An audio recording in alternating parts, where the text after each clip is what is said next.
welcome to the show this morning. The topic this morning is health and the real estate market in the state of Tennessee.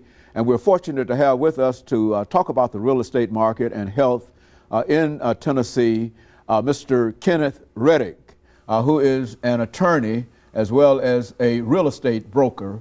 And of course, Mr. KRedditt1, let us welcome you to the show this morning and tell you how delighted we are to have you with us this morning, and at the same time to see if we might be able to get some information from you in reference to your background, your education, and some of your experiences that eventually led you to us this morning. And then we'll talk about the real estate market and some aspects of health in the state of Tennessee. Let's start off now.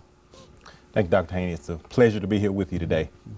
Yeah, well, I'm native of a small town in Arkansas called West Helena. It's about an hour southwest of Memphis. And I've been in Tennessee off and on ever since 1984. I used to come here and work summers and save up enough money to go back home. And that was, like I say, ever since '84. But I really enjoy and like Nashville a lot, and you know, have made quite a home here and have been very fortunate, and I'm very thankful to be able to do, you know, what I do in service. Good. Because my thing is I'm very committed to public service. Okay, good. And I have been able to assist people as far as in real estate and legally, you know, with legal issues.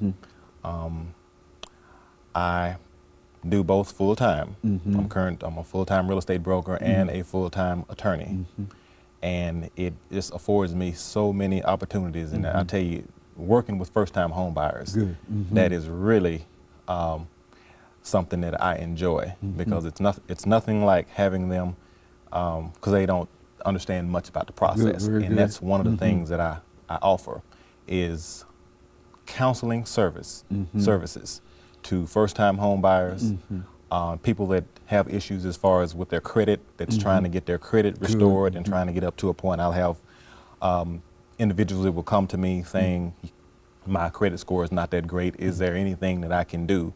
And I will pull a score, take a look at it, you know, have my mortgage guy, have a couple of go-to mortgage officers that I work with.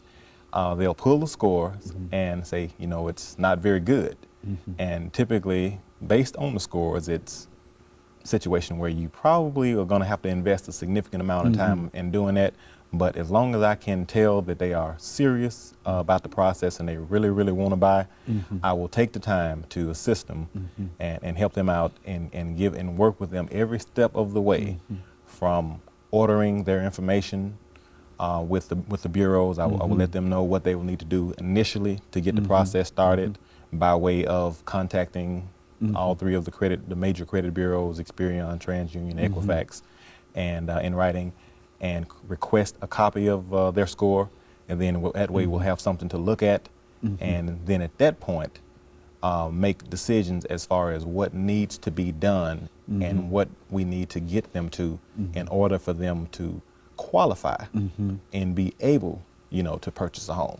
And so you offer a real service to first-time home buyers and to anybody who might be interested in real estate, but you offer a counseling service and everything that's associated with that, I would imagine.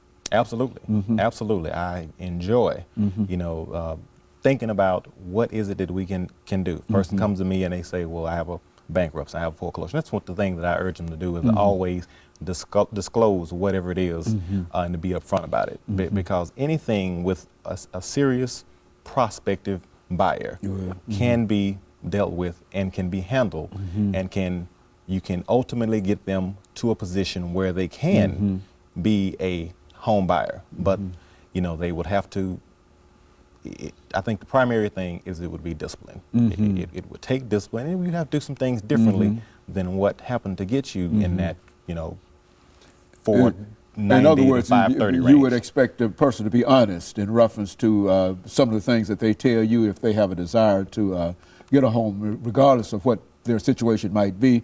As long as they're honest with it, you think that you can deal with some of the things that they have to deal with. Is that what we're saying? Yes, absolutely. Now, The thing about that is sometimes it will take a little bit longer, and that's where my honesty will come into play. Because I'll say, look, I will evaluate their situation after consulting with my mortgage officer and say, you know, I think it's going to take a year. Sometimes in some situations even 2 years.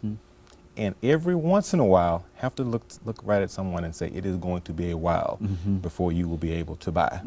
You know, based on combination of, you know, may have bankruptcies and charge-offs, and repossessions, recent foreclosures, you know, list of different things. And of course, what we'll do, Mr. Reddick, is to come back after we have our first commercial break, and we'll be back with you following this very, very short commercial break.